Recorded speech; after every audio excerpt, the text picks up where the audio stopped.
Hello વિદ્યાર્થી મિત્રો, આપણે લાસ્ટ લેક્ચરની અંદર different type of PN junction diode જે છે એની ચર્ચા કમ્પ્લીટ કરી ગયા. હવે આજે આપણે એવો જ એક ડિફરન્ટ ટાઈપનો પીએન જંક્શન જોવાનો છે. લાસ્ટ લેક્ચરની અંદર આપણે ચર્ચા કરી હતી ફોટો ડાયોડ, એલઈડી અને સોલાર સેલ. હવે આજે જે કરવાના છે એ ઝેનર ડાયોડ વિશે વાત કરવાના છે. ત્યાં તો આપણને એક ડિફરન્સ સમજાણો કે ભાઈ પીએન જંક્શન કરતા ફોટો ડાયોડ શું કામ અલગ છે. તો કે ભાઈ ફોટો ડાયોડની ઉપર પ્રકાશ આપાત કરવામાં આવે છે અને એને રિવર્સ બાયસમાં જોડવામાં આવે છે, ત્યારે તમને કંઈક આઉટપુટ મળે છે. બીજો કયો ડાયોડ મળ્યો હતો તો કે એલઈડી, લાઇટ ઇમિટિંગ ડાયોડ. એની અંદર આપણે શું કર્યું હતું, એને ફોરવર્ડ બાયસની અંદર જોડી અને કંઈક લાઇટ મેળવવામાં આવતી હતી, પ્રકાશ મેળવવામાં આવતો હતો. કઈ રીતે? તો કે ભાઈ એની અંદર એ પ્રકારના પીએન જંક્શનની અંદર ડોપિંગ વધારે કરવામાં આવે, મતલબ વધારે પ્રમાણમાં અશુદ્ધિ જે છે એની અંદર ઉમેરવામાં આવતી હતી. અને સોલાર સેલ એ તો સિસ્ટમ જ અલગ હતી. આજે વાત કરવી છે એ પણ પીએન જંક્શન ડાયોડમાંથી ઝેનર ડાયોડ કઈ રીતે બનાવી શકે. તમે એક વસ્તુ અહીંયા જોવા જશો તો તમને એલઈડી અને ઝેનર ડાયોડમાં અમુક વાતો કોમન લાગશે, પણ બંનેનો પ્રિન્સિપલ જે છે ને, પર્પસ જે છે એ અલગ અલગ છે. લાઇટ ઇમિટિંગ ડાયોડની અંદર આપણે પ્રકાશ મેળવવા માટે થઈને એમાં વધારે પ્રમાણમાં અશુદ્ધિઓ નાખીએ છીએ અને ફોરવર્ડ બાયસમાં જોડીએ છીએ. જ્યારે ઝેનર ડાયોડની અંદર આપણે ઓછા વોલ્ટેજ વધુ કરંટ મેળવવા માટે અને સારા એવા લો બ્રેકડાઉન વોલ્ટેજ મેળવવા માટે વધારે પ્રમાણમાં ડોપિંગ કરીએ છીએ. ચલો એ વસ્તુનો પહેલા તો ડિફરન્સ ક્લિયર કરીએ કે ઝેનર ડાયોડ અને પીએન જંક્શન વચ્ચે ફેર શું છે. તો કે ભાઈ નોર્મલી આપણને ખબર છે કે ભાઈ પીએન જંક્શન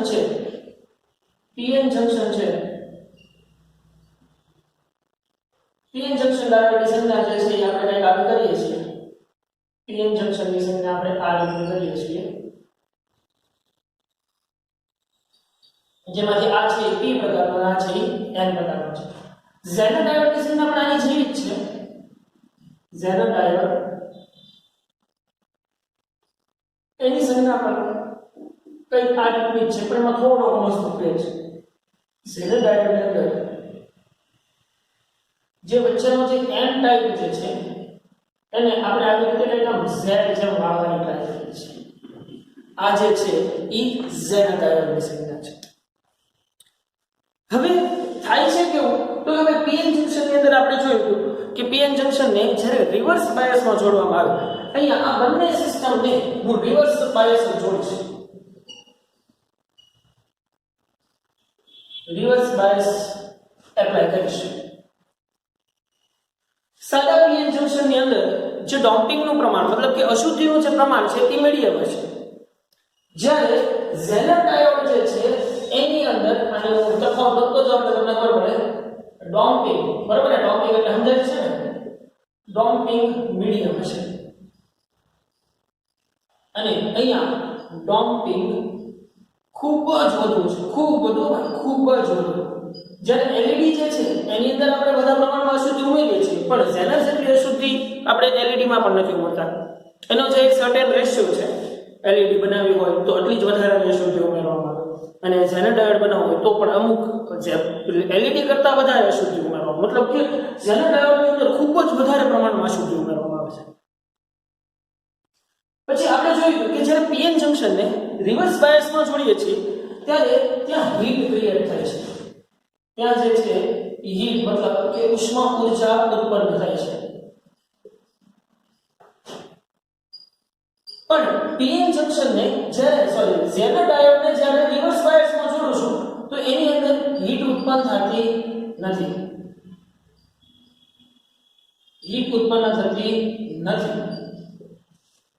તો તમને એમ થાય છે કે રિવર્સ બાયસમાં જોડીએ છીએ અને હીટ ઉત્પન્ન ન થાય, એની પાછળનું રીઝન શું થાય ને? હવે પીએન જંક્શન જ્યારે રિવર્સ બાયસમાં જોડીએ છીએ તો બ્રેકડાઉન વોલ્ટેજ પછીના વોલ્ટેજ વધારો છો તો આ જે છે એ ડિસ્ટ્રોય થઈ જાય છે, મતલબ કે એ ખરાબ થઈ જાય છે હીટના કારણે. કેમ કે ત્યાં હીટ ક્રિએટ થાય છે એટલે વધારાની ઉષ્મા ઉર્જાના કારણે એ જે ડાયોડ જે છે એ હાલી ભાષામાં કહો તો બળી જાય છે. પરંતુ ઝેનર ડાયોડને ઘણા બધા ઊંચા વોલ્ટેજ આપવામાં આવે છે છતાં એ ડિસ્ટ્રોય થતું નથી, મતલબ કે આ જે છે એનો પોઝિટિવ પોઈન્ટ છે. કેમ નથી થતું? તો કે ઓબ્વિયસ વાત છે કે અહીંયા હીટ ક્રિએટ થાય છે, વધારાની ઉષ્મા ઉર્જા ઉત્પન્ન થાય છે, તેના કારણે જે ડાયોડ છે એ બળી જાય છે. હવે અહીંયા તો વધારાની હીટ ઉત્પન્ન જ નથી થતી, તો આ જે છે એ બળશે નહીં. પીએન જંકશનના સાદા ઘણા બધા ઉપયોગો આપણે ભણી ગયા છીએ. ફોટો સેલ, ફોટો ડાયોડ, બરોબર, solar cell, photo diode, LED, બરોબર. આપણે આમ કરીએ કે આની મદદથી ખરેખર સાદા પીએન જંકશનમાંથી જ ઝેનર બનાવવામાં આવે છે. પરંતુ ઝેનર ડાયોડનો એક વિશિષ્ટ ઉપયોગ એ છે કે એ વોલ્ટેજ રેગ્યુલેટર તરીકે વપરાય છે. વોલ્ટેજ રેગ્યુલેટર તરીકે મતલબ કે એક વખત આના બ્રેકડાઉન વોલ્ટેજ મળી જાય, પછી ઝેનર ડાયોડના બે છેડા વચ્ચેનો વોલ્ટેજ છે ને એ અચળ જ રહે છે. મતલબ કે બહારથી વોલ્ટેજ ગમે એટલા વધારે પણ છતાં અંદરના વોલ્ટેજ વધતા નથી, કરંટ વધે છે પણ વોલ્ટેજ વધતા નથી. આ એક ઝેનર ડાયોડની બહુ સારી એવી લાક્ષણિકતા છે. તો કે ભાઈ રિવર્સ બાયસની અંદર આપણને એક વસ્તુ ખબર છે કે આના જે સિલિકોન, માનો કે સિલિકોન માટેનું ઉદાહરણ લઈ લો તો સિલિકોન માટે એના બેરિયર પોટેન્શિયલ છે ને 0.7 વોલ્ટ છે. એ આપણે ખબર છે બેરિયર પોટેન્શિયલ એટલે શું કે જ્યારે કોઈ પણ જાતનું બાયસ ન આપવામાં આવે અને જે વચ્ચે ડેપ્લેશન સ્તર રચાય છે એ ડેપ્લેશન સ્તરનું પોટેન્શિયલ બેરિયર જે છે એ સિલિકોન માટે 0.7 વોલ્ટ છે. તો 0.7 વોલ્ટ કરતા અહીંયા વધુ એપ્લાઇડ વોલ્ટેજ થાય ને અને એના કરતા ખૂબ વધારવામાં આવશે તો આ ડિસ્ટ્રોય થઈ જશે, પણ આ ડિસ્ટ્રોય થશે નહીં. એનું રીઝન શું છે? એ બધા જ સવાલોના જવાબ જે છે એ આજે આપણે ક્લિયર કરવાના છે. તો કે સૌથી પહેલા તો હું નોર્મલ પીએન જંકશન છે ને એ ડ્રો કરી નાખું તો આપણે અંદર એક્ઝેક્ટ પ્રોસેસ શું થતી હશે એ વસ્તુ સમજી શકીએ. માનો કે એક પીએન જંકશન બનાવું છું અને એક જે છે એ ઝેનર ડાયોડ બનાવું છું. આ જે છે એ ઝેનર ડાયોડ બનાવવા માટે છે. બંને છે એમાંથી એક જે છે એ પી પ્રકારનો અર્ધવાહક છે અને એક જે છે એ એન પ્રકારનો છે. અહીંયા આપણે એક જે છે એ પી પ્રકારનો અર્ધવાહક છે અને એક જે છે એ એન પ્રકારનો અર્ધવાહક છે. હવે આપણને ખૂબ સારી રીતે ખબર છે કે આની પાસે મેજોરિટી ચાર્જ કેરિયર એવા હોલ્સ હશે, આની પાસે મેજોરિટી ચાર્જ કેરિયર એવા હોલ હશે અને એન પાસે મેજોરિટી ચાર્જ કેરિયર એવા ઇલેક્ટ્રોન્સ હશે. હવે આનું જે ડોપિંગ થયેલું છે નોર્મલ પીએન જંકશન છે એનું ડોપિંગ જે થયેલું છે એ બહુ ઈઝીલી અને યુઝ્યુઅલ થયેલું છે, હાવ સાદું છે. પરંતુ આનું ડોપિંગ કેવું છે? ખૂબ જ વધારે છે. ડોપિંગ ખૂબ વધારે છે તો આની પાસે નોર્મલ પીએન જંકશન પાસે જેટલા હોલ હોય એવી રીતે સ્વાભાવિક છે કે અહીંયા હોલ વધુ હશે કેમ કે વધારે પ્રમાણમાં અશુદ્ધિ છે. તો આની પાસે નંબર ઓફ હોલ જે છે ને ખૂબ જ વધુ છે. જોજો હું અહીંયા ખૂબ વધારે અશુદ્ધિ ઉમેરું છું એટલે જો ઘણા બધા નંબર ઓફ હોલ્સ છે અને એવી જ રીતે n પ્રકાર પાસે ઘણા બધા નંબર ઓફ ઇલેક્ટ્રોન્સ હશે કે નહીં? તો તમે હવે જો તમને આની પરથી આકૃતિ પરથી ખબર પડી જાય કે ભાઈ આ જે છે એ વધારે પડતું ડોપિંગ કરેલું છે, મતલબ વધારે પ્રમાણમાં અહીંયા અશુદ્ધિ ઉમેરી છે એટલે n પ્રકાર પાસે વધારે પ્રમાણમાં ઇલેક્ટ્રોન્સ હશે સાદા પીએન જંકશન કરતા અને p પાસે વધારે પ્રમાણમાં હોલ હશે સાદા પીએન જંકશન કરતા. તો તમે અહીંયા સારી રીતે જોઈ શકો કે અહીંયા પીએન જંકશન છે એની અંદર ખૂબ વધારે પડતું ડોપિંગ કરેલું છે, મતલબ કે ખૂબ વધારે પડતી અશુદ્ધિઓ નાખેલી છે જ્યારે અહીંયા ખૂબ જ ઓછી અશુદ્ધિ નાખેલી છે. અચ્છા, હવે ખબર છે કે જ્યારે p અને n પેક થાય ત્યારે ઇલેક્ટ્રોન જે છે એ અહીંયા ઉડી જાય, આ હોલ ઉપર આ ઇલેક્ટ્રોન આને પડે, આ ઇલેક્ટ્રોન આને પડે, એના કારણે આપણે ડેપ્લેશન સ્તર મળતું. તો ચલો પહેલા તો હું ડેપ્લેશન આ ઇલેક્ટ્રોન માનો કે અહીંયા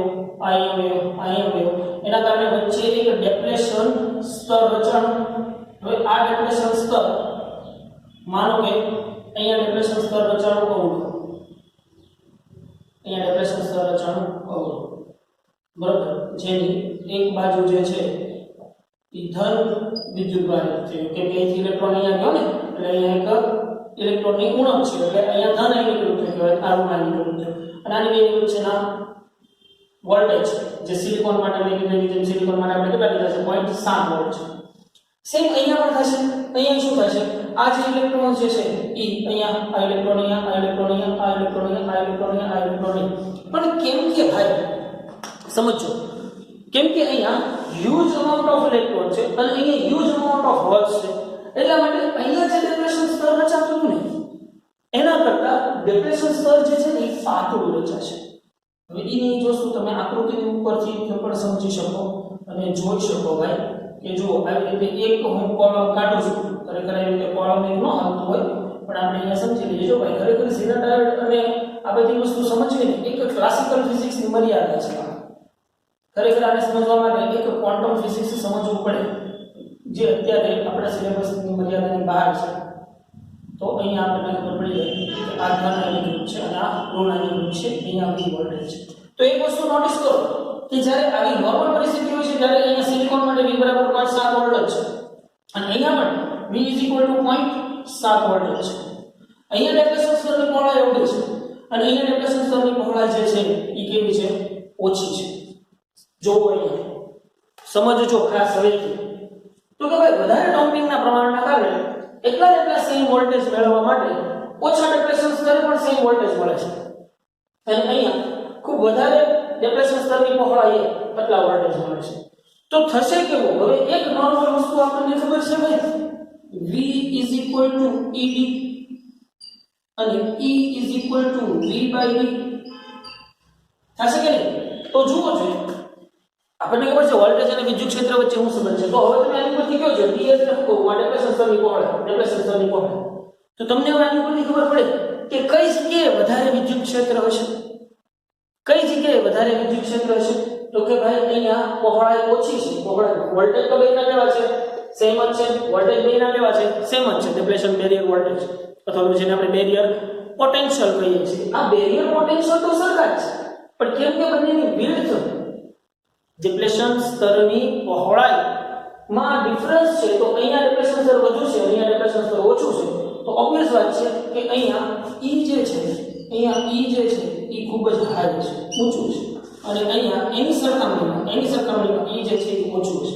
અથવા તો હું અહીંયા EZ કહી દઉં કેમ ઝીરો વોલ્ટેજ છે ના સાદું છે. તો તમે આની પરથી કહી શકો ભાઈ કે EZ greater than two E હશે. જો આ બહુ ઇમ્પોર્ટન્ટ ટર્મ છે, વિદ્યુત ક્ષેત્ર વધારે છે એટલા માટે જ ઘણી બધી હમણાં પ્રક્રિયા થશે આપણે જોઈએ. તો એક વસ્તુ ખબર પડી ગઈ કે અહીંયા વિદ્યુત ક્ષેત્ર જે છે એ વધુ હશે અને અહીંયા વિદ્યુત ક્ષેત્ર છે એ ઓછું હશે. કેમ કે ત્યારે ડેપ્રેશન સ્તરની પહોળાઈ વધુ છે અને આની ડેપ્રેશન સ્તરની પહોળાઈ જે છે એ ઓછી છે. એટલા માટે અહીંયા વિદ્યુત ક્ષેત્ર વધુ અને સામેની જગ્યાએ વિદ્યુત ક્ષેત્ર વધુ થશે, સોરી ઓછું થશે અને અહીંયા વધુ થશે. બરોબર? બટ વાત અહીંયા છે એ અટકી નથી જતી. માનો કે હું આને રિવર્સ બાયસમાં જોડું. રિવર્સ બાયસ માટે હું આને ઘણી અત્યારે કાઢી નાખું છું. આઈ થિંક તમને હવે ખ્યાલ આવી ગયો છે એ સંદર્ભે. અને એનો હું એવું હોય તો અહીંયા લખી નાખું. ચલો V ED તો E V/D તો તમે કહી શકો EZ greater than two E થશે. બરાબર? હવે હું બંનેને રિવર્સ વોલ્ટેજ આપું છું તો શું થશે જુઓ છો. તો કે આને મેં જોડ્યો રિવર્સ બાયસ. રિવર્સ બાયસ માટે ખબર છે P જે છે એ નેગેટિવ સાથે અને N છે એ પોઝિટિવ સાથે. તો રિવર્સ બાયસ થાય ને, તો જ રિવર્સ બાયસ થાય કે નહીં? P જે છે સોરી N છે એ પોઝિટિવ સાથે અને P છે એ નેગેટિવ સાથે. જો P પોઝિટિવ સાથે હોય તો એ પાછો ફોરવર્ડ બાયસિંગ થઈ ગયું. તો આને પણ હું રિવર્સ વોલ્ટેજ આપી દઉં છું. ચલો રિવર્સ વોલ્ટેજ આપીએ છીએ. તો રિવર્સ વોલ્ટેજ આપતા અહીંયા શું થશે? હવે એક વસ્તુ મેં તમને કીધી હતી યાદ હોવી જોઈએ કે રિવર્સ બાયસની અંદર મળતો કરંટનો જે ફ્લો છે, શરૂઆતમાં કરંટ તો ધીમે ધીમે મળે છે. આપણે એનું કેરેક્ટરિસ્ટિક્સ એનાલિસિસ કરીએ રિવર્સ બાયસ માટે V વર્સિસ I નો આલેખ આપણે ડ્રો કરતા હતા. આ રીતનો V વર્સિસ I નો આલેખ આપણે ડ્રો કરતા હતા. તો શરૂઆતમાં જે છે એ કરંટ ઓછો મળતો હતો પણ એક સર્ટેન પોઈન્ટ આવતો હતો જેને આપણે બ્રેકડાઉન વોલ્ટેજ VD કહેતા હતા. બ્રેકડાઉન વોલ્ટેજ થી કરંટ જે છે સડનલી ખૂબ જ વધી જતો. તો અહીંયા સેમ એ જ થશે. પણ અહીંયા જે રિવર્સ બાયસની એક ખાસિયત જે છે એ યાદ કરો છો. રિવર્સ બાયસમાં પ્રવાહ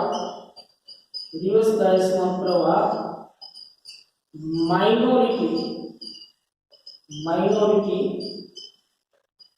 ચાર્જ કેરિયરના કારણે મળે છે.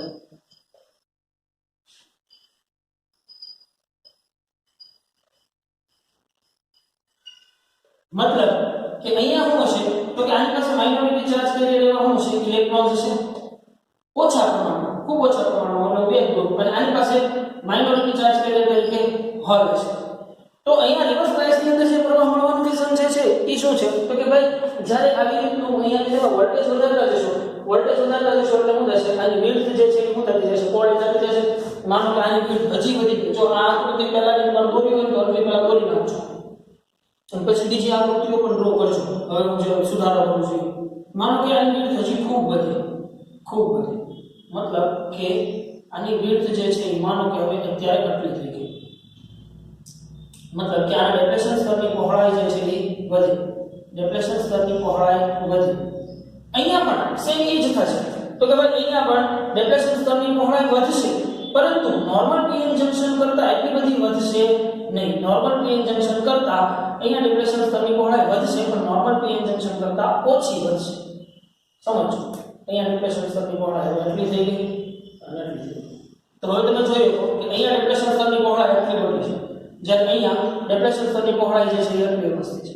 તો અહીંયા એક વસ્તુ તો ક્લિયર થઈ ભાઈ કે ડેપ્રેશન સ્તરની પહોળાઈમાં બહુ ઝાઝો એવો ખાસો ફેર પડતો નથી પરંતુ અહીંયા ડેપ્રેશન સ્તરની પહોળાઈમાં બહુ ઝાઝો એવો ફેર પડે છે અને અહીંયા હીટ જનરેટ થવા પાછળનું રીઝન શું છે એ વસ્તુ સમજીએ હીટ જનરેટ કેમ થાય છે અહીંયા હીટ જનરેટ કેમ નથી થતી એ બહુ એટલે બહુ ઇમ્પોર્ટન્ટ છે એને હરખું ક્લિયર સમજો તો કે ભાઈ થતું શું છે અહીંયા એક માનો કે કોઈ સિલિકોન પરમાણુ છે બોન્ડની અંદર હશે તો ખરા ને અહીંયા કોઈ સિલિકોન પરમાણુ છે એની પાસે 1 2 3 4 5 6 7 ને 8 આવા 8 ઇલેક્ટ્રોન બરાબર ને એના વેલેન્સ બેન્ડની અંદર 4 તો પોતાના અને બીજા 4 પાડોશીના બરાબર એવી રીતે કોઈ 8 વેલેન્સ ઇલેક્ટ્રોન જે છે એ વેલેન્સ બોન્ડની અંદર જકડાયેલા છે કેમ કે હવે અહીંયા ઇલેક્ટ્રિક ફિલ્ડ સ્ટ્રોંગ થતું જાય છે એટલે ઈ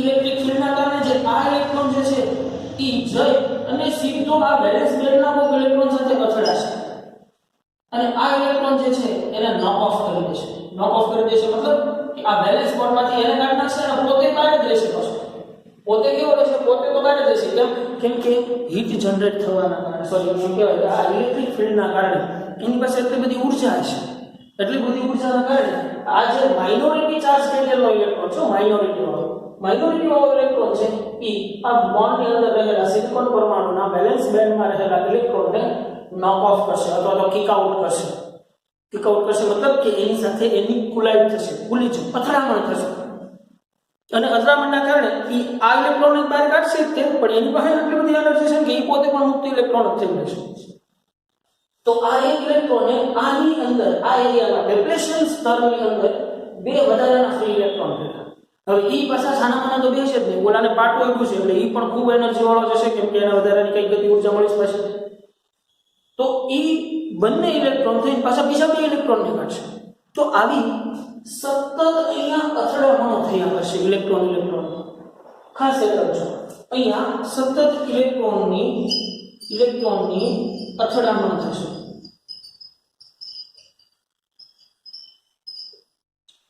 તો સતત ઇલેક્ટ્રોનની અથડામણ થશે તો દરેક અથડામણ વખતે કાંઈક ઉષ્મા ઉર્જા જે છે એ પ્રોડ્યુસ થશે દરેક અથડામણ વચ્ચે કાંઈક ઉષ્મા ઉર્જા પ્રોડ્યુસ થશે એટલા કારણે આ જે છે એ કંઈક હીટ જનરેટ કરશે અને પરિણામે આમાં ઉષ્મા ઉર્જા ખૂબ વધી જાય હવે જેમ ડેપ્રેશન સ્તર વધતું જશે એમ અથડામણો ઘડાઘડી ખૂબ વધી અને તમને એની ઉપરથી અંદાજ આવી ગયો કે આટલો તો કરંટ કામ વધી જાય છે તો કે ભાઈ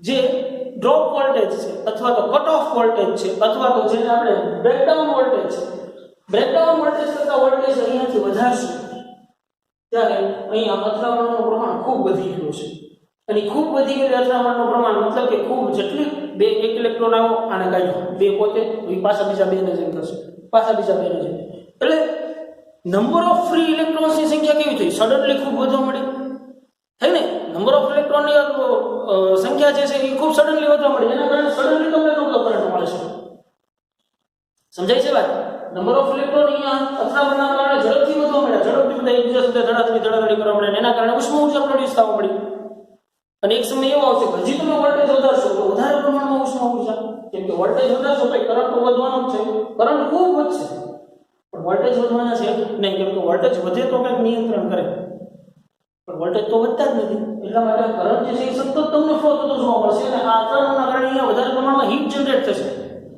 અને આ જનરેટ થયેલી હીટ છે એના કારણે એક સમય બ્રેકડાઉન વોલ્ટેજનો એક સમય એવો આવશે કે જે આપણું પીએન જંક્શન જે છે એ ડિસ્ટ્રોય થઈ જશે, મતલબ બળી જશે. ક્લિયર? તો હવે એટલું ખબર પડી કે પ્રોપર પીએન જંક્શનમાં હીટ કઈ રીતે પ્રોડ્યુસ થાય છે. પણ એની બદલે ઝેનરની અંદર શું થતું હશે? તો કે ઝેનરની અંદર પણ અહીંયા માઇનોરિટી ઇલેક્ટ્રોન્સ તો હશે જ, અહીંયા પણ માઇનોરિટી ઇલેક્ટ્રોન્સ તો હશે જ, એવી જ રીતે અહીંયા માઇનોરિટી હોલ્સ પણ હશે. પણ કેમ કે હવે આપણને ખબર છે કે અહીંયા ડેપ્લેશન સ્તર કેવું છે, ખૂબ જ પાતળું છે. આ વાક્ય લખી નાખજો. ડેપ્લેશન સ્તર જે છે એ ખૂબ જ પાતળું છે. એના કારણે અહીંયાથી ઇલેક્ટ્રોન આ વિદ્યુત ક્ષેત્રના કારણે, સમજો, અહીંયાથી આ ઇલેક્ટ્રોન વિદ્યુત ક્ષેત્રના કારણે અહીંના કોઈ પણ પરમાણુ સાથે અથડાઈ નહીં શકે. કેમ કે આ એરિયામાં તો સ્ટ્રોંગ વિદ્યુત ક્ષેત્ર હશે, એટલે અથડાવાનો સ્કોપ જ નહીં રહેવા દે. અથડામણ થશે પણ બસ માઇનોર એકાદ બે અથડામણ થાય, વધારે અથડામણ થશે નહીં. અને એ શું કરશે, આ ઇલેક્ટ્રોન છે માઇનોરિટી છે, એ સીધા અહીંયાથી આવી અને સીધા અહીંના કોઈ પણ અથવા અહીંના કોઈ પણ એવી રીતે હોલ્સને પૂરી અને પ્રવાહ જે છે એ કમ્પ્લીટ કરશે. થશે કે નહીં? અને ઇવન આમાં બીજી પોસિબિલિટી પણ છે કે અહીંયા જે રહેલો પરમાણુ છે જેની આસપાસ 8 ઇલેક્ટ્રોન છે, એમાંનો ઇલેક્ટ્રોન જે છે ઈ ઇલેક્ટ્રોન પણ શું કરશે, ઈ ઇલેક્ટ્રોન પણ મૂવ થશે. કેમ કે ઇલેક્ટ્રિક ફીલ્ડ આ બાજુ છે, ઇલેક્ટ્રોન જે છે એ ક્યાં જશે, આ બાજુ જશે. હવે એમનું કેરેક્ટરિસ્ટિક્સ છે એમાં પણ શરૂઆતમાં પ્રવાહ ઓછો આગળ જતા તમે સડનલી પ્રવાહ ખૂબ મળી જાય. તો ઈ વોલ્ટેજને બ્રેકડાઉન વોલ્ટેજ અથવા તો ઝીનર વોલ્ટેજ કહેવામાં આવે. કે જે વોલ્ટેજના મૂલ્ય અહીંયા જો આ વોલ્ટેજના મૂલ્ય તમને પ્રવાહ જે છે સડનલી ખૂબ વધી જાય. હવે વોલ્ટેજનો માઇનર ફેરફાર કરશો તો પણ પ્રવાહ, માનો કે અહીંયા પ્રવાહનું મૂલ્ય એટલું છે અને વોલ્ટેજનું મૂલ્ય લગભગ બરાબર એટલું છે. વોલ્ટેજનું મૂલ્ય સહેજ વધારો છે, સહેજ વસ્તુ વધારો છે, તો જો પ્રવાહનું મૂલ્ય કેટલું વધી જાય, પ્રવાહનું મૂલ્ય કેટલું થઈ જાય. મતલબ અહીંયા શું છે કહેવાનું, એક જ સિમ્પલ વાત કહેવાનું છે કે ભાઈ અહીંયા અથડામણો થતી નથી. ખાસ અહીંયા મુદ્દો લખવાનો હોય ઇલેક્ટ્રોનની અથડામણો થતી નથી.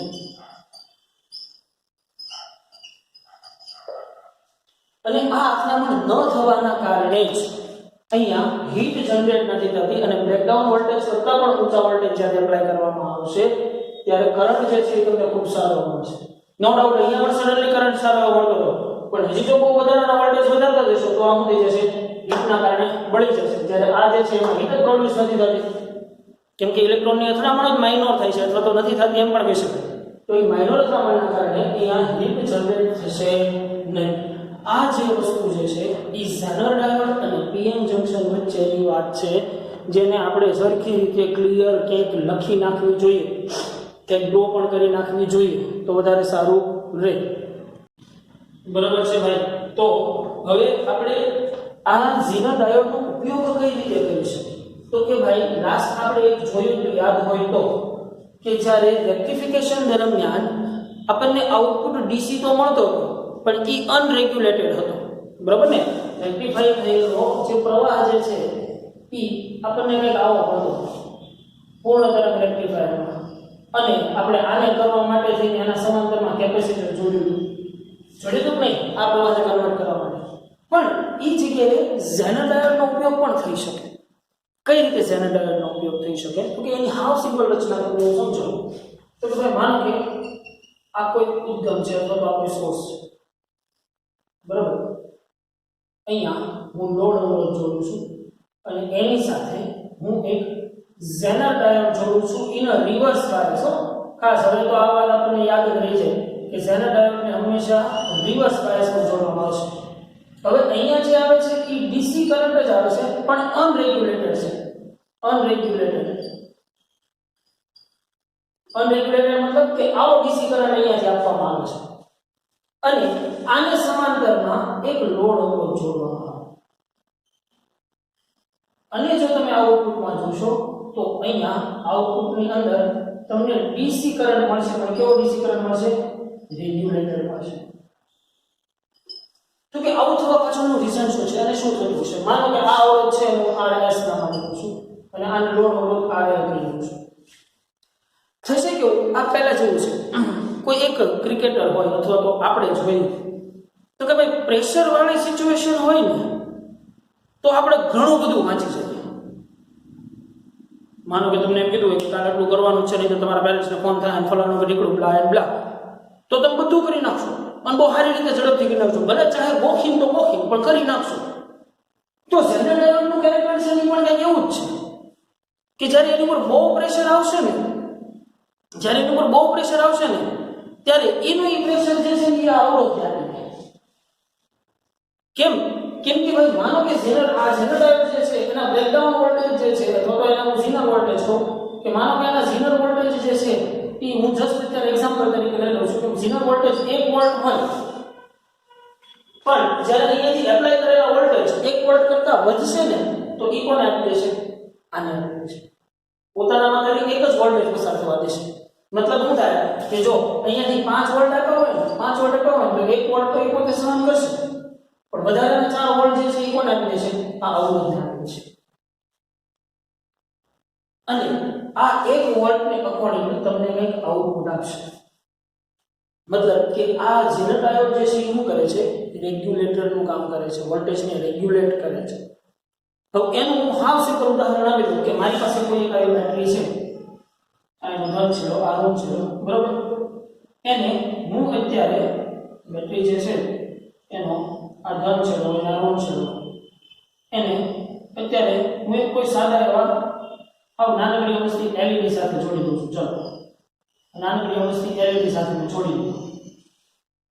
હવે આ બેટરી જે છે એ 5 વોલ્ટની છે, પરંતુ આ LED ને સહન કરવા માટે અથવા તેમ કહો કે આ LED જે છે એ 1 વોલ્ટે પ્રકાશિત થાય છે.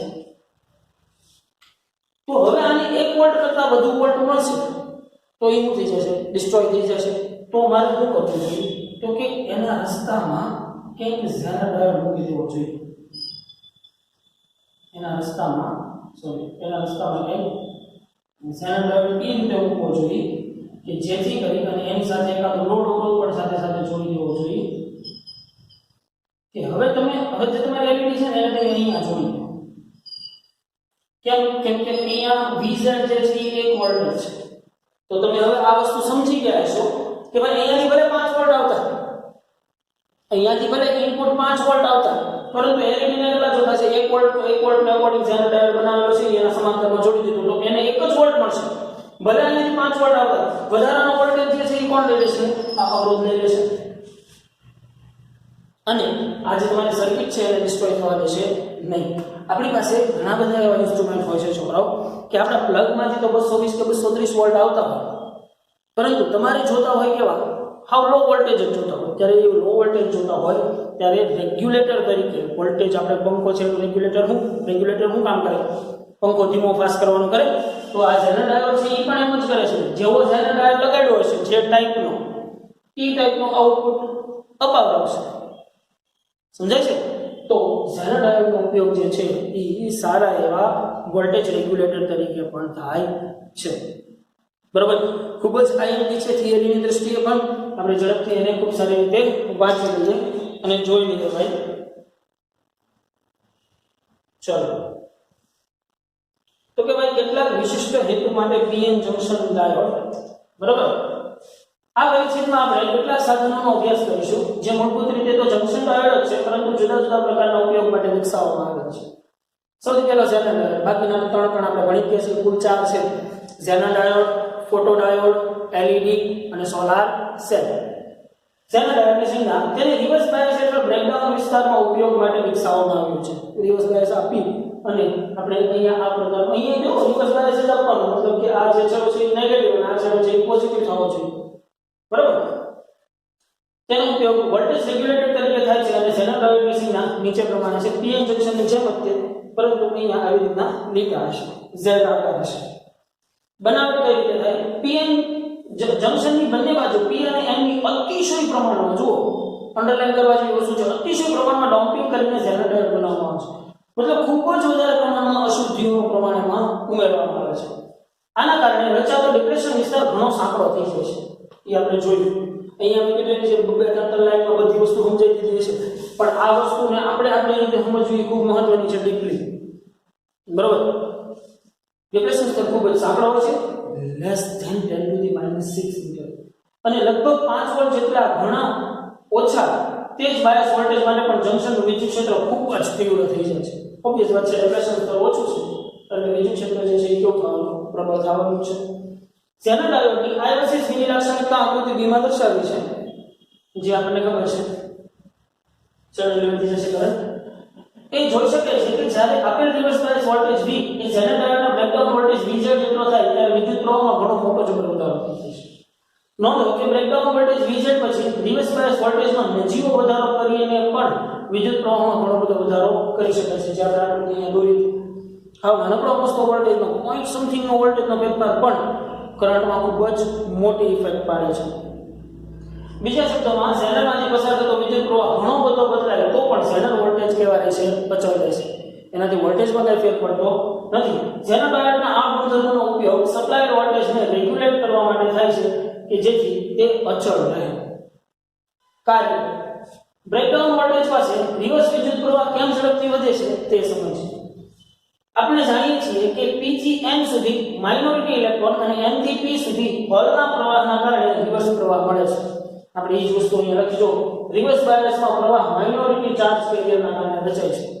જ્યાં P પાસે માઇનોરિટી ચાર્જ એવા ઇલેક્ટ્રોન છે અને N પાસે માઇનોરિટી ચાર્જ એવા હોલ છે. ઓછા પ્રમાણમાં માઇનોરિટી એટલે ઓછા પ્રમાણમાં. જેમ રિવર્સ બાયસ વોલ્ટેજ વધારીએ તેમ જંક્શન પરનું વિદ્યુત ક્ષેત્ર નોંધપાત્ર બને છે. નોંધપાત્ર મતલબ કે વધી જાય છે. જ્યારે reverse bias voltage V Vz થાય ત્યારે જંક્શનના છેડાઓ વચ્ચે વિદ્યુત ક્ષેત્રની તીવ્રતા એટલી વધી જાય છે કે P બાજુના યજમાન પરમાણુમાંથી વેલેન્સ ઇલેક્ટ્રોનને ખેંચી લે છે અને N વિસ્તાર તરફ પ્રયોગિત કરે છે. જંક્શન પાસે મતલબ કે આ ડિપ્લેશન સ્તરમાંથી યજમાન પરમાણુના ઇલેક્ટ્રોનને પોતાની તરફ ખેંચી લે છે. એટલું કેમ કે વિદ્યુત ક્ષેત્રની દિશા આ છે, ધનથી ઋણ, અને ઇલેક્ટ્રોન કેવી રીતે ગતિ કરે, વિદ્યુત ક્ષેત્રની ઓપોઝિટ ડિરેક્શનમાં આ તરફ ગતિ કરશે. એટલે એટલું બધું પ્રબળ અહીંયા વિદ્યુત ક્ષેત્ર રચાઈ જાય છે. એના કારણે વેલેન્સ બેન્ડની અંદર રહેલા ઇલેક્ટ્રોન્સ જે છે એ આકર્ષાઈને આ તરફ આવશે અને અમુક ઇલેક્ટ્રોન P માંથી વેલેન્સ બેન્ડમાં આવશે, P માંથી ડેપ્રેશન સ્તરમાં આવશે. ડેપ્રેશન સ્તરમાંથી આકર્ષાઈને આ બાજુ જશે. મતલબ કે અહીંયા કોઈ અથડામણ થતી નથી. કે જ્ઞાન લખીને ખાસ થાઉં છું, અહીંયા ઇલેક્ટ્રોનની અથડામણ થતી નથી. આ ઇલેક્ટ્રોનના કારણે બ્રેકડાઉન વખતે ઊંચો વિદ્યુત પ્રવાહ મળે છે. કારણ કે ઘણા બધા ઇલેક્ટ્રોન છે, હ્યુજ અમાઉન્ટ ઓફ ઇલેક્ટ્રોન અહીંયાથી ખેંચાઈને આવી છે એટલે સડનલી કરંટ જે છે એ શું થઈ જાય, વધી જાય. ઊંચા વિદ્યુત ક્ષેત્રના કારણે યજમાન પરમાણુઓમાંથી ઇલેક્ટ્રોન મુક્ત થવાની ઘટનાને આંતરિક ક્ષેત્ર ઉત્સર્જન કે ક્ષેત્ર આયનીકરણ કહેવામાં આવે છે. કેમ કે વિદ્યુત ક્ષેત્ર ધરાવતા એરિયામાંથી આયનીકરણ થયું છે, બરોબર? એટલે ક્ષેત્રીય ઉત્સર્જન અથવા આયનીકરણ ઉત્સર્જન પણ કહેવામાં આવે છે. ક્ષેત્ર આયનીકરણ માટે જરૂરી વિદ્યુત ક્ષેત્ર 10⁶ વોટ પર મીટર હોવું જોઈએ. હવે ઝેનર ડાયોડનો વોલ્ટેજ રેગ્યુલેટર તરીકે ઉપયોગ શું કરશું? આપણે જાણીએ છીએ કે જ્યારે રેક્ટિફાયરનો AC ઇનપુટ વોલ્ટેજ બદલાતો હોય ત્યારે તેનો રેક્ટિફાઈડ આઉટપુટ પણ બદલાય છે. રેક્ટિફાઈડના અનરેગ્યુલેટેડ DC વોલ્ટેજ, અનરેગ્યુલેટેડ DC આઉટપુટમાંથી રેગ્યુલેટેડ DC વોલ્ટેજ મેળવવા માટે આપણે ઝેનર ડાયોડનો ઉપયોગ કરીએ છીએ. અનરેગ્યુલેટેડ DC માંથી રેગ્યુલેટેડ DC વોલ્ટેજ. હવે આનો આઉટપુટ જે છે એ કેવો મળશે? તો કે ભાઈ આનો આઉટપુટ જે છે એ હવે તમને પ્રવાહ ખાલી આ દર્શાવું છું. હવે તમને પ્રવાહ જે છે એ આ પ્રમાણે મળશે.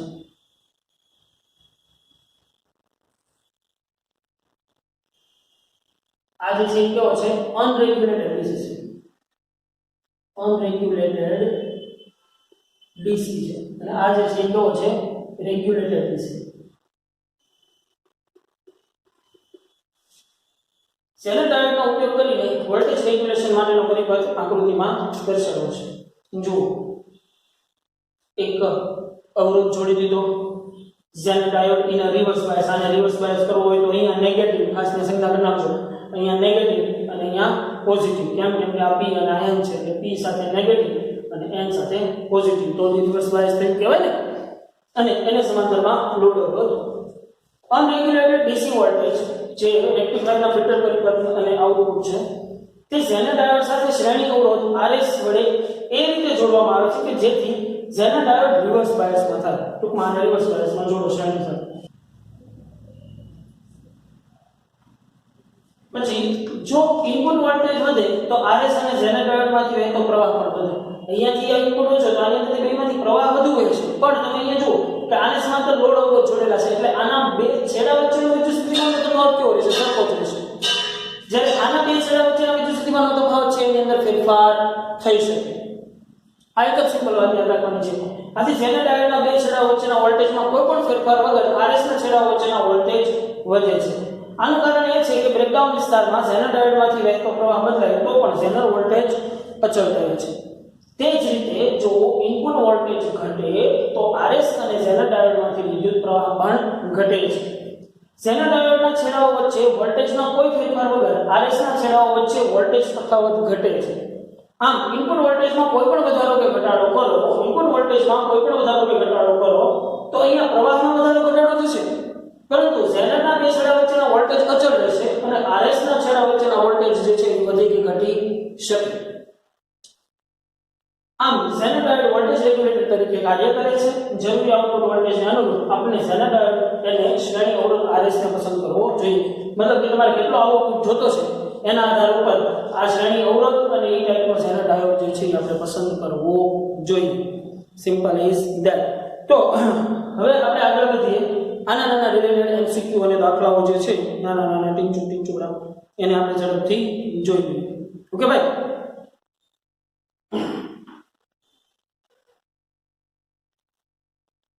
ઓકે, તો વધીએ આપણે એના ટેક્સ ઇલસ્ટ્રેશન નો દાખલો. શું આપણે બે પ્રકારના અર્ધવાહક ચોસલાને ભૌતિક રીતે બીજા n પ્રકારના અર્ધવાહક ચોસલા સાથે જોડીને પીએન જંકશન બનાવી શકીએ? આ રીતે આવી ગયેલો છે. એવી રીતે ફિઝિકલી પીએન જંકશન એક p ટાઈપનો એક n ટાઈપનો એવી રીતે બનાવી શકાશે નહીં. કેમ કે ગમે એટલું જોડાણ કરો તો એ અણુ વચ્ચેનું અંતર અમુક એંગસ્ટ્રોમના ક્રમનું હોવું જોઈએ, જે ખરેખર અહીંયા મેન્ટેન થતું નથી ફિઝિકલમાં. પણ એકના એક પ્રકાર જે p પ્રકારનો છે એની અંદર n પ્રકારની અશુદ્ધિઓ ઉમેરી દેવામાં આવે તો ખૂબ જ સારું એવું રિઝલ્ટ મેળવી શકાય. ઓલરાઈટ, એની પછી એક ઝેનર ડાયોડ એક ઝેનર રેગ્યુલેટેડ પાવર સપ્લાયરમાંથી VZ 0.6 વોલ્ટ છે. હવે જો તમને અહીંયા આપેલા છે એ ઝેનર વોલ્ટેજ આપેલા છે. હવે સમજો ખાસ અમે એક વસ્તુ સમજવા જેવી છે. આમાં ટૂંકું જો દાખલો પણ ઝેનર વોલ્ટેજ આપી દીધેલા છે, મતલબ VZ બરાબર તમને આપી દીધેલા છે VZ બરાબર 0.6 વોલ્ટ. મતલબ કે આ 0.6 વોલ્ટેજમાં રેગ્યુલેટ થઈ શકે તેમ છે. ઝેનર રેગ્યુલેટર માટેનો ઉપયોગ લીધેલો છે. જરૂરી લોડ પ્રવાહ IL 4 મિલી એમ્પિયર છે. લોડ પ્રવાહ મતલબ કે આમાંથી કુલ 4 એમ્પિયર પ્રવાહ વહે છે એનો મતલબ એમ છે. ખાસ સમજો, આમાંથી 4 એમ્પિયર પ્રવાહ વહે છે. અહીંયા સર્કિટમાં 4 એમ્પિયર પ્રવાહ છે એમ ન કહેવાય. અને અનરેગ્યુલેટેડ ઇનપુટ, અહીંયાથી આપતા ઇનપુટ વોલ્ટેજ જે છે એ છે 10 વોટ. તો શ્રેણી અવરોધ RS નું મૂલ્ય શોધો. હવે સૌથી પહેલા તો તમે સમજો, અહીંયા જે તમે છે IL જે આપેલા છે આ IL છે ને એ આનો પ્રવાહ છે, પણ આનો પ્રવાહ હજી તમને નથી આપ્યો. એટલે એક વસ્તુ સમજો ભાઈ કે અહીંયાથી તો વોલ્ટેજ જે છે બ્રેક થવાના જ છે. તો ડેફિનેટલી અહીંયા જે પ્રવાહ વહેતો છે એની કરતા અહીંયા પ્રવાહ કેવો વધુ, ખૂબ જ વધુ. અને આઈડિયલી લેવામાં આવે તો આના કરતા લોડ અવરોધમાં વહેતા પ્રવાહ કરતા અહીંયા 5 ગણો, બરોબર, અથવા તો 6 ગણો પ્રવાહ વહેવો જોઈએ. ખાસ સમજો, તો 6 ગણો પ્રવાહ વહેતો હોય, કુલ કરંટ I 6IL થતું હોય તો 6 અને 4 6 ચોક 24 મિલી એમ્પિયર થાય. એટલે ખરેખર હવે આ એટલા ભાગની અંદર પ્રવાહ કઈ રીતે વહેતો હશે? 24 મિલી એમ્પિયર વહેતો હશે. તો 24 મિલી એમ્પિયર પ્રવાહ છે તો V IR થાય, પણ R V by I થાય. પણ V કેટલા લેવાના? તો કે જો ઇનપુટ 10 વોલ્ટેજ આપવામાં આવે છે. આ પોતાની રીતે મેં શું કીધું, આ અહીંયા આપણે ઓલા વાત કરી કે 1 વોલ્ટ ને લઈ લીધો, બાકીના 4 વોલ્ટ કોને આપીએ? આને આપીએ. એની જેમ આ પોતે ઝેનર વોલ્ટેજ 0.6 ના ધરાવે છે. તો આને કેટલા વોલ્ટેજ મળ્યા છે? તો કે ઇનપુટ 10 છે, એમાંથી 0.6 લઈ લેશે, તો બાકીના બધા કોની ઉપર આવી ગયા? RS ઉપર આવી ગયા. તો કેટલા થાય? 10 - 0.6 ભાગ્યા 24 × 10 - 3, એટલે તમને RS અથવા તો જે શ્રેણી અવરોધ જોડેલો છે શ્રેણી અવરોધ મૂલ્ય મળે. તમારા મટીરીયલની અંદર સુધારો છે, અહીંયા ખાસ જોઈ નાખજો. 10 - 0.6 એટલે અહીંયા 9.4 આવશે. બરાબર, મટીરીયલમાં એક સુધારો છે એ ખાસ સરખો નોંધી લેશો. ઓકે, ઓકે વધ્યા તો જો અહીંયા તમારે 4 વડ કીધા 4 નહીં આવે 9.4 આવશે બરાબર કેમ કે 10 - 6 એટલે 10 - 6 નહીં 10 - 0.6 એટલે 9.4 આવશે બરાબર એક સુધારો છે એ કરી નાખજો અચ્છા આ દાખલો જે છે એ બધા અહીંયા ધ્યાન આપે અને આપણે જેમ ગણીએ છીએ એમ ગણવાનું છે તમને બહુ લોંગ રીતથી ગણવાની ટ્રાય કરી છે જેની ખરેખર આઈ ડોન્ટ થિંક સો કે કઈ જરૂર છે 1 મીટર ઘન દીઠ સિલિકોનના પરમાણુઓની સંખ્યા 5 × 10⁻28 છે અને એક જ સમયે આર્સેનિકના 5 × 22 પરમાણુ પર મીટર ઘન અને હિલિયમના 5 × 20 પરમાણુ મીટર ઘન વડે ડોપિંગ કરવામાં આવે છે તો ઇલેક્ટ્રોન અને હોલની સંખ્યા ગણો અને ni તમને આપી દીધેલો છે અને આ દ્રવ્ય n પ્રકારનું હશે કે p પ્રકારનું હશે સૌથી પહેલા તો પહેલી આર્સેનિકની અશુદ્ધિ ઉમેરવામાં આવે છે मतलब કે નંબર ઓફ આર્સેનિક ના પરમાણુ કેટલા છે નંબર ઓફ આર્સેનિક ના પરમાણુ છે 5 × 10⁻22 જેટલા પર મીટર ઘન બરાબર અને એવી જ રીતે ઇન્ડિયમ ના કેટલા છે ni 5 × 10⁻20 છે હવે તમને ખબર છે આ આર્સેનિક છે આર્સેનિક એટલે કેવી અશુદ્ધિ થઈ તો કે આર્સેનિક એટલે પેન્ટાવેલેન્ટ અશુદ્ધિ થઈ કહેવાય પેન્ટા લખો છો ખાલી અને ઇન્ડિયમ એટલે કેવી થઈ ટ્રાઇવેલેન્ટ થઈ કહેવાય તો હવે તમને ખબર છે કે પેન્ટાવેલેન્ટ અશુદ્ધિથી શું થશે મહત્તમ ઇલેક્ટ્રોન મળશે અને ટ્રાઇવેલેન્ટ થી શું મળશે મહત્તમ હોલ મળશે એટલી ક્લિયર વાત યાદ છે પણ એક બીજું આપ્યું છે ni હવે આનું મૂલ્ય જે છે ને ખાસ આપ્યું સમજો ni 1.5 × 10⁻16 છે ni જે છે ઈ થર્મલ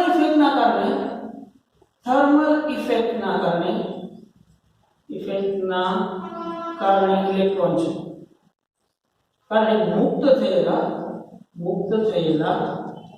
નંબર ઓફ ઇલેક્ટ્રોન છે ખાસ સમજો ni નો મતલબ શું થાય છે જે થર્મલ ઇફેક્ટના કારણે મુક્ત થયેલા છે ને ઈ ઇલેક્ટ્રોન છે તો મને એમ કહે છે અહીંયા કે હોલ્સ અને ઇલેક્ટ્રોન્સની સંખ્યા ગોતો તો કે મારી પાસે એક રિલેશન છે આ ni² Ne × NH તો ni તો મને આપી દીધેલો છે મારે Ne અથવા તો NH મેળવવાની જરૂર છે તો હું Ne પહેલા મેળવી લઉં તો જો કે Ne એટલે કેટલા થાય તો કે Ne હવે આપણને ખબર છે પેન્ટાવેલેન્ટ અશુદ્ધિ છે સમજો પેન્ટાવેલેન્ટ અશુદ્ધિ છે એટલે આને તો કાંઈ આપણે ગણવાના નથી થતા પણ પેન્ટાવેલેન્ટ અશુદ્ધિ છે એટલે એક પરમાણુ દીઠ એક ઇલેક્ટ્રોન વધવાનો છે આર્સેનિકના એક પરમાણુ દીઠ એક ઇલેક્ટ્રોન વધવાનો છે તો હું એમ કહું એક પરમાણુ દીઠ એક ઇલેક્ટ્રોન મતલબ કે અહીંયા કુલ કેટલા ઇલેક્ટ્રોન વધશે તો 5 × 10⁻22 ઇલેક્ટ્રોન વધશે ઈ માત્ર અશુદ્ધિના કારણે ઇલેક્ટ્રોન કે જે કન્ડક્શન માટે કામ આવવાના છે અને જે વધારાના જે થર્મલ ઇફેક્ટના કારણે ઉત્સર્જાયેલ ઇલેક્ટ્રોન છે એમાંથી એને બાદ કરી નાખું તો મને કુલ મુક્ત ઇલેક્ટ્રોન મળે કેટલા મળે તો કે -1.5 × 10⁻16 અહીંયા ઘાત સરખી કરજો અહીંયા 22 છે અહીંયા 16 છે તો તમે જોશો તો અહીંયા તમને નંબર ઓફ ઇલેક્ટ્રોન જે છે ને એ 4.99 × 10 સમથિંગ 22 આસપાસ તમને મળી જશે તો આ તમને મળ્યું શું મળ્યું નંબર ઓફ ઇલેક્ટ્રોન મળ્યા હવે તમને નંબર ઓફ હોલ્સ ગોતવા ઈઝી થઈ જાય તો કે તમને ખબર છે કે ni² = Ne × NH તો NH = ni²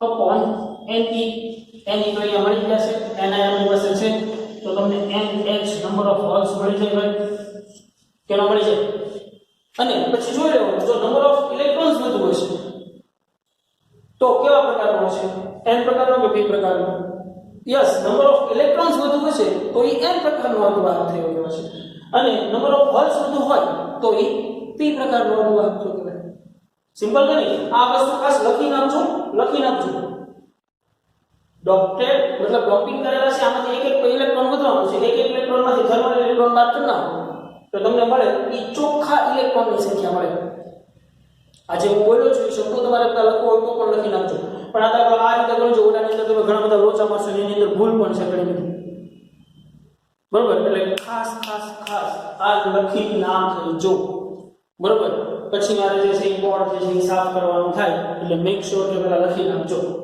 ઓકે, લખાઈ ગયું. વધી આગળ હવે ઓરડાના તાપમાનને અંતર્ગત અર્ધવાહકમાં મૂકેલા મુક્ત ઇલેક્ટ્રોન અને હોલની સંખ્યા અનુક્રમે Ne અને NH હોય તો ઓરડાના તાપમાને હાવ સિમ્પલ વાત છે. આપણે પહેલા બીજા લેક્ચરની અંદર આ વાત આવી કે ઓરડાના તાપમાને અર્ધવાહકમાં જેટલા નંબર ઓફ હોલ્સ છે એટલા નંબર ઓફ ઇલેક્ટ્રોન્સ હશે. સેમ વાત છે. પછી આકૃતિમાં દર્શાવેલ એનર્જી બેન્ડ ગેપ ડાયાગ્રામ કયા પ્રકારનો અર્ધવાહક છે દર્શાવે છે. હવે આને સમજી લઈ લેતા છે. આ જે છે એ માનો કે કન્ડક્શન બેન્ડ છે. આ કન્ડક્શન બેન્ડ છે અને આ જે છે એ માનો કે વેલેન્સ બેન્ડ છે. બરોબર, આ વેલેન્સ બેન્ડ છે અને આ આખો આપણને ખબર છે ફોરબિડન ગેપ છે. હવે અહીંયા એક જુઓ જોઈએ, ડોટેડ લાઈન અહીંયા દોરેલી છે અહીંયા, અને ઈ પોટેન્શિયલ જે છે એ તમને 0.05 ઇલેક્ટ્રોવોલ્ટમાં આપ્યો છે. તો આ જે છે એ તમે આકૃતિ થિયરીને યાદ કરો તો આ p પ્રકારનો અર્ધવાહક કહેવાય. કેમ કે એના મોટા ભાગના ઇલેક્ટ્રોન જે છે એ વેલેન્સ બેન્ડની અંદર જ છે. મતલબ કે ત્યાં વાહક તરીકે ઇલેક્ટ્રોન નથી, શું છે p પ્રકારના વાહક તરીકે હોલ છે. તો હવે તમે આની આ જ વસ્તુ આ કન્ડક્શન બેન્ડ હોય, આ વેલેન્સ બેન્ડ હોય, આ કન્ડક્શન બેન્ડ હોય, આ વેલેન્સ બેન્ડ હોય અને તમને આવી રીતે ડોટેડ લાઈન કરી અને અહીંયા કોઈ 0.05 લખેલું હોય તો આ કન્ડક્શન બેન્ડમાં રહેલા ઇલેક્ટ્રોનની વાત છે. તો આ કેવા પ્રકારનો કહેવાય? તો કે આ n પ્રકારનો. કેમ કે એની પાસે કંડક્ટર તરીકે કોણ છે? ઇલેક્ટ્રોન્સ છે. સમજાય છે? એટલે આ બે વસ્તુનો ડિફરન્સ જે છે એ ખાસ ક્લિયર રાખજો. થિયરીની અંદર પણ આગળ આવી ગયું છે. તો અહીંયા આપણે p પ્રકારનો અર્ધવાહક છે. એની પછી એક અર્ધવાહક પર 600 એંગસ્ટ્રોમ ની તરંગલંબાઈ વાળો પ્રકાશ આપાત કરતા ઇલેક્ટ્રોન હોલના જોડકા ઉદ્ભવે છે. આ લાસ્ટ લેક્ચરનો MCQ છે, દાખલો છે. એટલે આ કયો સેલ જો કહેવાય? કયો ડાયોડ જો કહેવાય? ફોટો ડાયોડ જો કહેવાય કે જેની ઉપર 6000 એંગસ્ટ્રોમ ની પ્રકાશનો તરંગલંબાઈ આપાત કરવામાં આવે છે, ઇલેક્ટ્રોન હોલના જોડકા ઉદ્ભવે છે. તો આ અર્ધવાહકની બેન્ડ ગેપ ઊર્જા કેટલી હશે? ભાઈ ઊર્જા શોધવાની છે, તરંગલંબાઈ આપી દીધી છે. સિમ્પલ થઈ ગઈ ને, E hc lambda. E hc lambda. E એટલે તમને E જે છે એ ખાલી જગ્યા ઇલેક્ટ્રોન વોલ્ટ મળે કે નહીં? It's quite very easy. એની પછી બળ ક્વેશ્ચનની અંદર જો કન્ડક્શન બેન્ડ પાસે આવો એનર્જી ગેપ આપેલો છે, મતલબ આ કેવા પ્રકારનો હશે? n પ્રકારનો હશે. આપણે ઉપર વાત કરી એની જેમ ખાસા ડિફરન્સ એવું હોય તો દોરી નાખજો. બરોબર, એક ડાયોડ રિવર્સ બાયસ વોલ્ટેજમાં 2 વોલ્ટ હોય અને ડેપ્લેશન સ્તરની પહોળાઈ મતલબ V 2 વોલ્ટ અને ડેપ્લેશન સ્તરની પહોળાઈ V 200 એંગસ્ટ્રોમ હોય તો વિદ્યુત ક્ષેત્રની તીવ્રતા શોધો. ઓફ કોર્સ યાર V અહીંયા આપણે વાત કરી ને V EB તો E V by D V બરાબર 2 ભાગ્યા 200 ગુણ્યા 10 - 10 તો તમને E જે છે એ આરામથી મળી જશે. ન મળી જશે હે ભાઈ? ઈઝી. ગુજકેટની અંદર એક ક્વેશ્ચન પૂછાઈ ગયો કે એક અર્ધવાહક પર 6000 એંગસ્ટ્રોમની તરંગલંબાઈ વાળો પ્રકાશ આપાત કરવામાં આવે તો ઇલેક્ટ્રોન હોલના જોડકા ઉદ્ભવે છે. તો આ અર્ધવાહકની બેન્ડ ગેપ કેટલી થશે? થઈ જાય કે નહીં? Quite very easy. ઝેનર ડાયોડના રિવર્સ બાયસ વોલ્ટેજ 3 વોલ્ટ છે. મતલબ કે અહીંયા હું તમને લખી નાખું આ 3 વોલ્ટ છે અને ડેપ્લેશન સ્તરની પહોળાઈ 3000 એંગસ્ટ્રોમ છે. સોરી 300 એંગસ્ટ્રોમ છે. મતલબ કે આ 2 વોલ્ટની બદલે E ની વસ્તુ કેટલી છે? 3 વોલ્ટ છે અને આ D બરાબર 200 એંગસ્ટ્રોમની બદલે 300 એંગસ્ટ્રોમ છે. તો બીજું ક્ષેત્રનું મૂલ્ય શોધો. મળી જાય કે નહીં? પણ અહીંયા એક વસ્તુનું ધ્યાન રાખવું ભાઈ, આ તમને વોટ પર સેમીમાં આપેલું છે અને આ એંગસ્ટ્રોમ છે એને તમે આવી રીતે કન્વર્ટ કરશો તો આ તમને મીટરમાં મળે. એને સેન્ટીમીટરમાં કન્વર્ટ કરજો. બરાબર, ખાસ. એની પછી ઉમદા સુવાહકના કન્ડક્શન બેન્ડ અને વેલેન્સ બેન્ડ વચ્ચેનો ઊર્જા ગેપ. ઉમદા સુવાહક એટલે ખૂબ જ સારા એવા સુવાહકમાં કન્ડક્શન બેન્ડ અને વેલેન્સ બેન્ડ વચ્ચેનો તફાવત લગભગ બરાબર હોય 0 હોય કે નહીં? કેમ કે સુવાહક જે છે એમાં તો મુક્ત ઇલેક્ટ્રોન આમનામ અવેલેબલ છે. એમાં ઇલેક્ટ્રોનને વેલેન્સ બેન્ડમાંથી કંડક્શન બેન્ડમાં જવાની જરૂર છે નહીં, મતલબ કે ગેપ જે છે એ કેવો હશે, હાવ ઝીરો હશે. અને આપણે જોઈએ છીએ કે વેલેન્સ બેન્ડ અને કંડક્શન બેન્ડ બંને એકબીજાની ઉપર આવી ગયા હોય એવું લાગતું હતું કે નહીં? ઓફકોર્સ. જેને રિસર્ચ સહેલાઈથી મેળવવા માટે અશુદ્ધિનું પ્રમાણ વધારીને ડેપ્રેશન સ્તરની જાડાઈ વધારવી જોઈએ નહીં. અશુદ્ધિનું પ્રમાણ વધારવું જોઈએ, ઇટ ઇઝ ઓકે, પણ ડેપ્રેશન સ્તરની પહોળાઈ વધે નહીં, એની ડેપ્રેશન સ્તરની પહોળાઈ ઘટે. તો અશુદ્ધિનું પ્રમાણ વધારીને ડેપ્રેશન સ્તરની જાડાઈ ઘટાડવી જોઈએ. યસ, અશુદ્ધિનું પ્રમાણ વધારીને ડેપ્રેશન સ્તરને બને એટલું જાડું, બને એટલું પાતળું કરવાનું છે. બરોબર. પછી નીચે આલેખો પૈકી કયો એક I વર્સિસ V નો આલેખ ઝેનર ડાયોડનો I વર્સિસ V છે? હવે સૌથી પહેલા તો તમે સમજી લો કે અહીંયા આ રીતે વધે છે અને અહીંયા આ રીતે વધે છે, તો આ વસ્તુ ઝેનર માટે ક્યારે પોસિબલ નથી. હજી અહીંયા ફોરવર્ડિંગ માટે આ વાત સાચી છે, રિવર્સિંગ માટે પણ આમ જોતા જાઓ તો એક વસ્તુ સાચી છે. બટ અહીંયા પણ એવું છે, જુઓ અહીંયા રિવર્સિંગ માટેની વાત સાચી છે, પણ ફોરવર્ડ માટે તમે જુઓ તો ફોરવર્ડ માટે આ વાત સાચી નથી. છે સાચી? ફોરવર્ડ માટે એ સાચી નથી. અને આવો તો કોઈ આલેખ નથી મળતો, તો તમારે B અને C માટે વિચારવાનું રહે. તો ઓબ્વિયસ વાત છે કે તમે કહી શકો કે B આન્સર છે વધારે સુટેબલ છે. ખાલી રિવર્સ બાયસ જ નહીં, ફોરવર્ડ બાયસ પણ સાથે સાથે ચેક કરતું જવું પડે. બરોબર.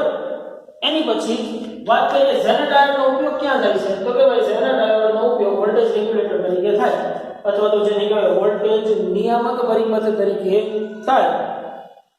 યસ, આ બહુ ઇન્ટરેસ્ટિંગ છે. જુઓ, આપેલ પરિપથમાં અવરોધ RS નું મૂલ્ય 100 ઓહમ છે. આ જે છે એ 100 ઓહમ છે. કોઈ એક ક્ષણે વહેતો પ્રવાહ 10 મિલી એમ્પિયર છે. આમાંથી વહેતો પ્રવાહ 10 મિલી એમ્પિયર છે.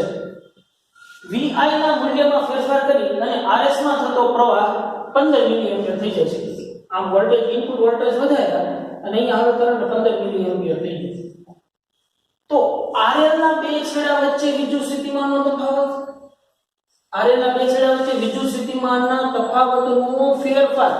હવે આપણે ખબર છે કે અહીંયા ઝેનર ડાયોડ છે, જુઓ આમ છે ઝેનર ડાયોડ છે, તો સ્વાભાવિક છે કે આ વોલ્ટેજ તો કેવા રહેવાના છે, અચળ રહેવાના છે. અહીંયા તમે ગમે એટલું પ્રવાહનું મૂલ્ય વધારે કરો કોઈ કે નહીં? ઓફકોર્સ યાર, અહીંયા તમે પ્રવાહનું મૂલ્ય ગમે એટલું વધારશો પણ ઝેનરની આઉટપુટમાં તો વોલ્ટેજ જે છે એ કેવા રહેવાના છે, અચળ રહેવાના છે. એટલે અહીંયા વિદ્યુત સ્થિતિમાનમાં ફેરફાર કાંઈ પણ થશે નહીં. એટલે ફેરફાર શું આવશે? 0 આવશે. વિદ્યુત સ્થિતિમાન નથી પૂછ્યું, ફેરફાર પૂછ્યું, તો ફેરફાર તો શું થશે? ઓફકોર્સ 0 થશે. પછી વધીએ આગળ એમનાથી. જુઓ જોઈએ JEE નો દાખલો કરવાનો થાય તો JEE નો દાખલો કેમનો આવે? આવું ખાલી જગ્યામાં એનર્જી બેન્ડગેપ મહત્તમ હોય છે. એનર્જી બેન્ડગેપ સૌથી વધુ શેમાં હોય? તો કે અવાહકમાં હોય. સુવાહકમાં તો ઓવરલેપ થયેલા છે અને અર્ધવાહકમાં બેન્ડગેપ નાનો છે. તો અવાહક જે છે એમાં એનર્જી બેન્ડગેપ કેવો હોય? ખૂબ જ મહત્તમ હોય ભાઈ. પીએન જંકશન ડાયોડના રિવર્સ બાયસમાં ડેપ્રેશન સ્તરની મધ્યમાં શું હોય છે? આ એમસીક્યુ આવી ગયું છે. ડેપ્રેશન સ્તરની મધ્યમાં વિદ્યુત ક્ષેત્ર મહત્તમ હોય છે અને પોટેન્શિયલ શૂન્ય હોય છે. એની પછી ઓરડાના તાપમાને અર્ધવાહકોમાં વેલેન્સ બેન્ડમાં અંશતઃ ખાલી અને કંડક્શન બેન્ડ અંશતઃ ભરેલું હોય છે. ઓબ્વિયસ વાત છે, ઓરડાના તાપમાને ઇલેક્ટ્રોન્સ જે છે એ એનર્જી મેળવી અને વેલેન્સ બેન્ડમાંથી કંડક્શન બેન્ડમાં જાય છે. એટલા માટે વેલેન્સ બેન્ડ અંશતઃ ખાલી હોય અને કંડક્શન બેન્ડ છે એ અંશતઃ ભરેલું હોય. અંશતઃ ભરેલું મતલબ કે અહીંયાથી ઇલેક્ટ્રોન જે ઉત્સર્જિત સામે જાય છે તે ઓરડાના તાપમાને થર્મલ ઇફેક્ટના કારણે. એની પછી આકૃતિમાં દર્શાવે એનર્જી બેન્ડગેપ ડાયાગ્રામ દર્શાવેલો છે. તો ખાલી વર્તુળ અને ભરેલા વર્તુળ અનુક્રમે હોલ અને ઇલેક્ટ્રોન દર્શાવે છે. તો આ પદાર્થ કયો હોય? સિમ્પલ વસ્તુ કરવાની કે હોલ અને ઇલેક્ટ્રોનની સંખ્યા ગણી લો, જેની વધુ હોય એના આધારે કહીએ તો ઇલેક્ટ્રોન 1 2 3 4 4 ઇલેક્ટ્રોન છે. હોલ કેટલા છે? 1 2 3 4 5 6 હોલ છે અને 4 ઇલેક્ટ્રોન છે. તો હોલની સંખ્યા વધુ છે, મતલબ કે અહીંયા તમારે ઉભી ગયું NH greater than to NK છે. તો આ કેવા પ્રકારનો થઈ છે? ઓબ્વિયસ વાત છે કે p પ્રકાર થઈ છે. કે નહીં? થઈ છે p પ્રકાર. ઓકે, તો વાત અહીંયા MCQs ની દાખલાની બધાની કમ્પ્લીટ થઈ છે. આજનું હોમવર્ક જે છે એ તમે બધા ખાસ નોંધી લો. હોમવર્કની અંદર તમે જુઓ તમારો ટોપિક નંબર 8 એમાં 8.1 8.1.1 8.1.2 પછી 8.1.3 8.1.4 બરાબર છે ટૂંકમાં 8.1 આખું એમ બરાબર બાકીના તો જે છે એ લાસ્ટ લેક્ચર ની અંદર આપણે કમ્પ્લીટ કર્યા હતા ટેક્સ્ટ ઇલુસ્ટ્રેશન ની અંદર નંબર 5 ટેક્સ્ટ ઇલુસ્ટ્રેશન નંબર 5 પછી text exercise number 8 text exercise number 8 old text MCQ number 1 6 બરાબર પછી old text numerical number 2 board question number 3 24 બરાબર ગુજકેટ નંબર 9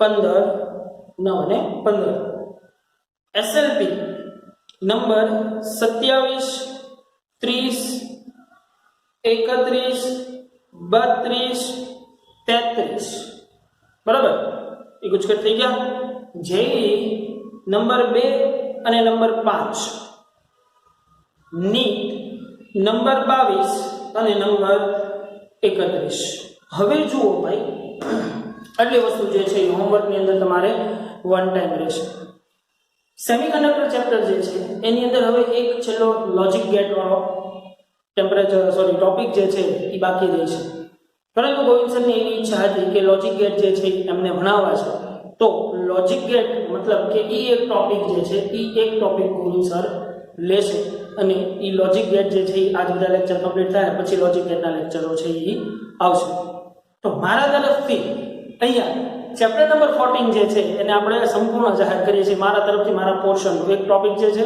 એ સર કરાવી દેશે બરાબર તો આજના લેક્ચરની અંદર અને હવે તો એટલું જ રાખીએ છીએ તમે બધા બોર્ડની અંદર ખૂબ જ સારીમાં સારી તૈયારી કરો નીટ જે એમાં પણ ખૂબ જ સારામાં સારું પરફોર્મન્સ આપો એવી આપણે ભગવાન પાસે પ્રાર્થના કરીએ કે જે ડબ્બાઓ છે એ પણ નીકળી જાય અને ટોપરો છે એ વધુ ટોપ ઉપર પહોંચે એવી આશા રાખીએ અને તમારી પાસે હાઈ હોપ્સ રાખીએ બરાબર મહેનત જે છે એ આપણે જો છોકરાઓ અત્યારે તમારી પાસે એક એવો સોર્સ છે કે તમે ગમે એ સાહેબનો કાંકડો પકડીને ગમે ત્યારે જોઈ શકો વિડીયો બરાબર યુટ્યુબ ઉપર બધી જ વસ્તુ અવેલેબલ છે માનો કે તમારું કોઈ એક ચેપ્ટર વીક રહી ગયું છે તો એને આપણે ફરીથી જોવાની શરૂઆત કરી શકાય રિવિઝન માટે પણ બરાબર તો ખાસ મેક્સિમમ સારો એવો સમયનો ઉપયોગ કરજો ખૂબ સારી તૈયારી કરજો અને સારા માર્ક ઓબ્ટેન કરજો ઓકે ભાઈ so wish you all the very best for your